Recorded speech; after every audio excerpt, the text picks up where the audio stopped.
പ്രിയപ്പെട്ടവരെ നമസ്കാരം. നമ്മളെ പാലം തകർന്നതിനെ കുറിച്ച് നമ്മളിവിടുത്തെ പൊതുപ്രവർത്തകർ നമ്മളോട് പങ്കുവെക്കും. മൂന്നാമത്തെ പ്രാവശ്യമാണ് ഇത് ഈ പാലം തകർന്നു വരും. മൂന്നാമത്തെ പ്രാവശ്യമാണ്. ആദ്യം ഫസ്റ്റ് പ്രാവശ്യം ഇതിൻ്റെ വർക്കിംഗ് വളരെ ക്ലിയർ ആവാത്തതിൻ്റെ ഭാഗമായിട്ട് കുറച്ച് പ്രശ്നങ്ങളുണ്ടായി. അത് പൊളിച്ചു മാറ്റേണ്ടി വന്നു. രണ്ടാമത് അവർ ചെയ്തത് ഈ വീതി ഇവിടെ നല്ല രീതിയിൽ വെള്ളം ഒഴുക്കും, മഴ സമയത്ത് നല്ല രീതിയിൽ വെള്ളം ഒഴുകി പോകുന്ന ഒരു കനാലാണ്.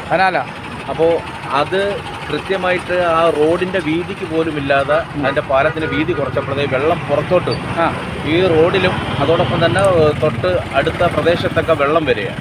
അതിന്റെ ഭാഗമായി പിന്നെ കംപ്ലൈന്റ് ആയി അത് നിർത്തിവെച്ച് ആ ചെയ്ത മൊത്തം പിന്നെ ഇടിച്ച് പൊളിക്കേണ്ടി വന്നു. അത് മാറ്റിന് ശേഷം ഇത് മൂന്നാമത് ഈ ചെയ്തത് ഇതെല്ലാ കാര്യങ്ങളും ചെയ്ത് വീതി കൂട്ടി പാലത്തിന്റെ വർക്ക് നടന്നുകൊണ്ടിരിക്കുന്ന സമയത്ത് അതിന്റെ കോൺക്രീറ്റ് സമയത്താണ് ഈ പാലം ഇടിഞ്ഞു വീഴുന്നത്. അപ്പോൾ അതിന് കൃത്യമായി അതിന്റെ സ്റ്റേയും കാര്യങ്ങളും കറക്റ്റ് അല്ലെന്നാണ് ഇപ്പം കളക്ടർ ഉൾപ്പെടെ വന്ന് ഇവിടുത്തെ MLA വന്നു. അപ്പം കൂടുതൽ ഇത് കാര്യങ്ങൾ ചെയ്തു. അപ്പോൾ അത് ഇപ്പം നീക്കം ചെയ്തുകൊണ്ട് കൃത്യമായി ചെയ്യാന്നുള്ളത്. പിന്നെ ഇതിനാണ് 10ഓളം പേര് ഇതിന് അടിഭാഗത്തുണ്ടായിരുന്നു. അവർ മാറിയ സമയത്താണ് ലക്കലാണ് 10 ഹിന്ദിക്കാര് അതിന്റെ താഴെ രക്ഷപ്പെട്ടു. അവര് എത്ര സമയം എന്താ ഈ അപകടം നടക്കുന്ന സമയം ഒരു 4 മണിക്കൂർ മുമ്പാണ്. 4 മണിക്കൂറാ? 4 മണിക്കൂറിന് മുമ്പാണ് ഈ സംഭവങ്ങൾ നടക്കുന്നത്. ഇവിടെ ഒരു ഇത് ക്ഷേത്രം തന്നെയാണ്. വർഷം തോറും 3 ദിവസം അവര് ഉത്സവം നടത്തും. ഈ കൊച്ചൊരു 3 ദിവസത്തിൽ ഒരു ദിവസം പുഷ്പാഭിഷേകം നടത്തും, ഒരു ദിവസം അന്നദാനം നടത്തും, വിളക്ക് കാര്യം ഇതില്ല.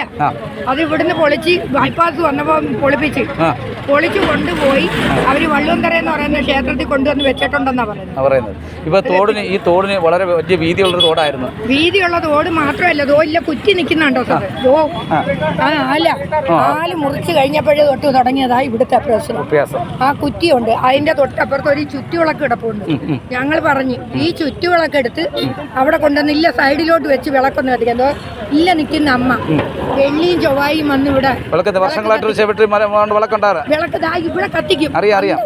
വെറ്റയും പാക്കും കൊണ്ടുവന്ന് അവര് വെക്കും. അവർക്കതെങ്കിൽ നിത്യനിവർത്തി ഇല്ലാത്തവര് അതുവരെ ചെയ്യുന്നു. അതുകൊണ്ടാണെന്ന് തോന്നുന്നുണ്ടോ ഇങ്ങനെ സംഭവിച്ചത്? തോന്നുന്നേ അല്ല. നോക്കിച്ചപ്പോ ഇവിടെ ഒരു ഉത്സവം നടത്താത്ത എന്താന്ന് നോക്കിച്ചപ്പോ ആദ്യത്തെ തവണ ഇതിന് റിപ്പയർ വന്നപ്പോഴേ ആൾക്കാർ പറഞ്ഞു. ഇത് ചെന്ന് നോക്കിച്ചപ്പോ അമ്മ എവിടെയെങ്കിലും പോകത്തില്ല, ഇവിടെ തന്നെ അവർക്ക് ഇരിപ്പിടം കൊടുക്കണമെന്ന്. മൂന്നാമത്തെ തവണ ഇത് ആളപായം ഇല്ല. ഇനിയത്തേനും അത് ചെയ്യാതെ ഇവര് ചെയ്ത ആളപായം കണ്ടേ അവര് സ്ഥലം കൊടുക്കത്തുള്ളൂ. അപ്പൊ ഇവിടുത്തെ 1 മണിക്കാണ് സംഭവിച്ചത്. കോൺക്രീറ്റ് നടന്നുകൊണ്ടിരുന്ന സമയത്താണ് വീണത്. വെള്ളത്തിനകത്തുള്ള മുട്ട് അവിടെ ഇരുമ്പ് മുട്ട് ഇരുത്തി താഴോട്ട് പതിച്ചതായിരുന്നു.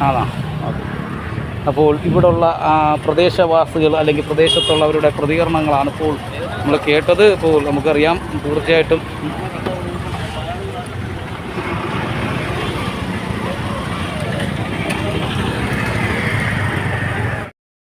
അലിയിച്ച് കളച്ച് വെള്ളത്തിലേക്ക് പോവുകയാണ്.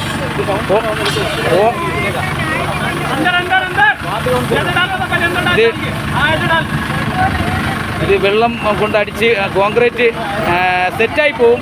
അതുകൊണ്ട് തന്നെ ഇതെടുക്കാൻ വലിയ ബുദ്ധിമുട്ടായിരിക്കും. അതുകൊണ്ട് തന്നെ ഈ വെള്ളം അടിച്ച് ഏതാണ്ട് 4 മണിക്കൂറായി. ഇളവോന്നറിയാൻ വയ്യ.